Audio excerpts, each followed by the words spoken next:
You know, it was hard to believe a WHA without Gordie Howe. The 1972-73 season, Howe was just in retirement, enjoying his time away from the Red Wings, enjoying his wife Colleen and his beautiful children. But the 73-74 season, he was given an offer he couldn't resist. He was going to play in pro hockey again, but with his two sons, Mark and Marty, in Houston. And what happened, of course, they won the WHA Avco Cup. So today we'll be talking about the Magic 73-74 WHA season, where a lot of people felt this was the strongest year of the league before the Nordiques won in 77. A lot of media coverage, a lot of U.S. interest with Gordie Howe in, and of course the promise of the Summit Series in the summer fall of 74 against the Russians. Now, the 1973-74 WHA season was the second campaign of the WHA, going from October until May 19th, 73-74. And the Avco Cup final, which was May 19th, the Houston Aeros with Gordie Howe defeated the upstart Chicago Cougars, led by Pat Stapleton, to sweep the series in 4 games. 12 teams each played 78 contests. The Philadelphia Blazers relocated to Vancouver, becoming the Vancouver Blazers. They were then moved to the Western Division, and Chicago moved to the East. The New York Raiders were renamed the New York Golden Blades, and then moved to Cherry Hill, New Jersey, to become the Jersey Knights after just 24 contests. The Ottawa Nationals moved to Toronto and became the Toronto Toros. The Alberta Oilers eventually changed their name to the Edmonton Oilers with a change in color scheme. New England won the Eastern Division 43-31-4. Toronto went 41-33-4, 4 points behind in second. Crusaders 37-32-9. The Chicago Cougars went 38-35-5. Ironically, was plus minus 2 on the season, and a very rugged team with 1,041 penalty minutes. The Nordiques didn't make the playoffs. That was a bummer. 38-36-4 with 80 points, and the New York Golden Blades Knights combined season went 32-42-4. In the Western Division, a very, very competitive top four. The Aeros went 48-25-5. The Saints went 44-32-2. The Oilers went 37-3. The Jets, even though they're 5 games under 500, made the playoffs, 35-39-5. The Blazers 27-50-1, and the LA Sharks 25-53. Now in June 73, again, Gordie Howe at the time was 45, was lured out of retirement by promising they could play with his sons Mark and Marty, were also on the team, and they were both drafted. Howe responded by having a very terrific 100-point season, leading the squad in scoring and helped them finish with the best record in the league. The Aeros also received excellent goaltending from Don McLeod and Wayne Rutledge. Now, the defending Western Division champion Jets slipped to fourth place with a sub-500 record, had some really strong problems on defense. The other playoff qualifiers in the West were Minnesota and Edmonton. In the East, defending Avco World Trophy champions New England won their second straight division title, followed by Toronto, Cleveland, and Chicago. What was kind of ironic this year, ladies and gentlemen, is that a cast-off from the Boston Bruins and the Toronto Maple Leafs, who was tired of the NHL, ended up being the league scoring champion in a very low-scoring year. Shaky Walton of the Minnesota Fighting Saints, 57 goals, 60 assists for 117 points. Now, Andre Lacroix had 111 points, led the league in assists with 80 in 78 contests for New York, Jersey. Gordie Howe, of course, 31 goals, 69 assists for 100 points with 46 minutes in the sin bin. Wayne Connolly had another good season for the Saints, 95 points, including 42 goals. Bobby Hull had 53 counters, 42 assists, 95 points. Wayne Carlton of the Toros, 37 goals, 92 points. Brian Campbell of the Blazers and Danny Lawson, also of the Blazers, were close by with 89 and 88 points respectively. Lawson scored a very unprecedented 50 goals. Serge Bernier led the Nordiques with 86 points, scoring 37 counters, while the very underrated Larry Lund had 86 points, including 33 goals. Top 5 goalies in the league included Don McLeod, 33, 13, and 3 for the Aeros. Jerry Cheevers for the Crusaders, 30, 20, and 6, with a 303 goals against average.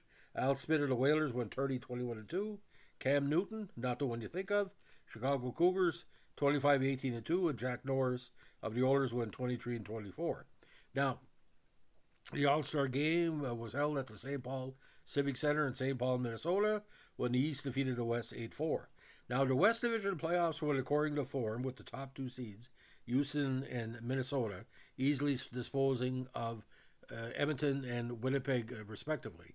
In the East, Toronto was the one expected over Cleveland in a hard-fought 4-1 victory in contests, but Chicago shocked the WHA by upsetting the defending champion New England Whalers in 7 games, winning their 3 of their 4 games in New England.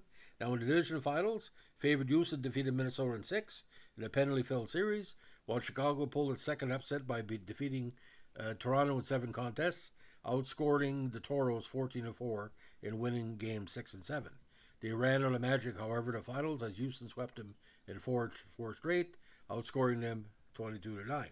Now, trophies on the year: Avco Cup, of course, Houston; Gary L. Davidson Award, Gordie Howe; Bill Hunter Award, Mike Walton; Lou Kaplan Trophy, Mark Howe; Ben Hatskin Trophy, top goalie, Don McLeod; Dennis A. Murphy Trophy, Pat Stapleton; Paul Deneau Trophy, Ralph Backstrom of the Cougars, the former Montreal Canadian LA King; and of course, Billy Harris won a Howard Baldwin Trophy with the Toros.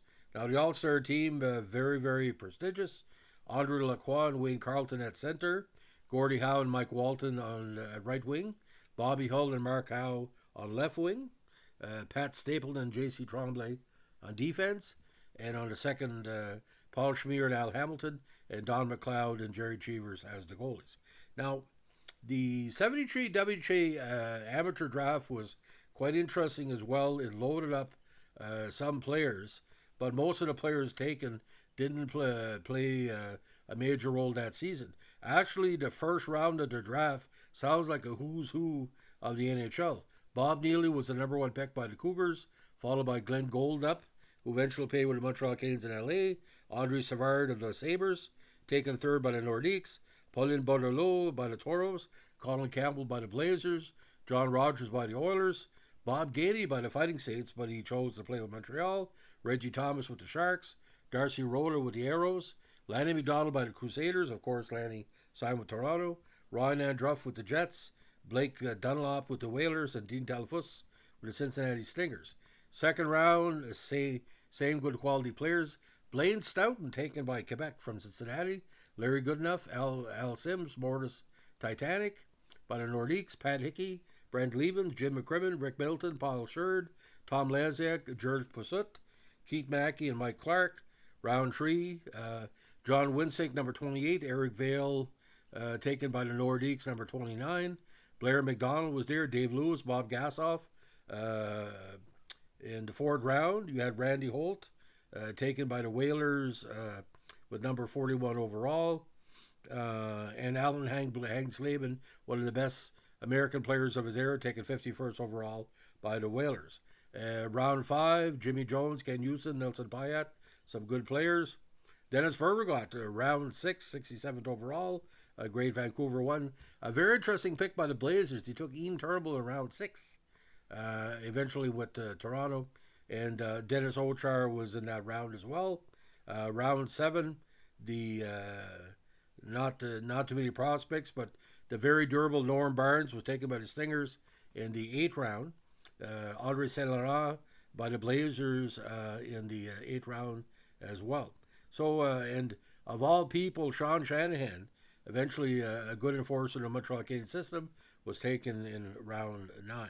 So, the idea of most of the draft here, ladies and gentlemen, they didn't end up in the WHA, but it's a very interesting who's who of who was taken.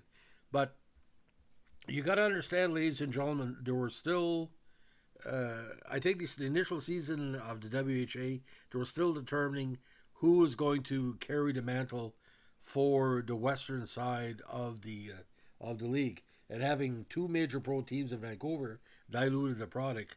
And but Quebec, I think Quebec was ready to join the NHL as early as this year.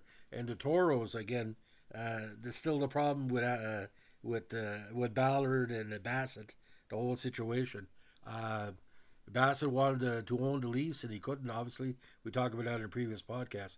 But I think the 74 season needs to be celebrated more because there was a lot of parity that year when you have 9 teams with more than 34 victories in a 78 game season. That's pretty good. But it wasn't like a high goal scoring season. Most of the teams struggled to hit 300 goals, and the defense was good as well.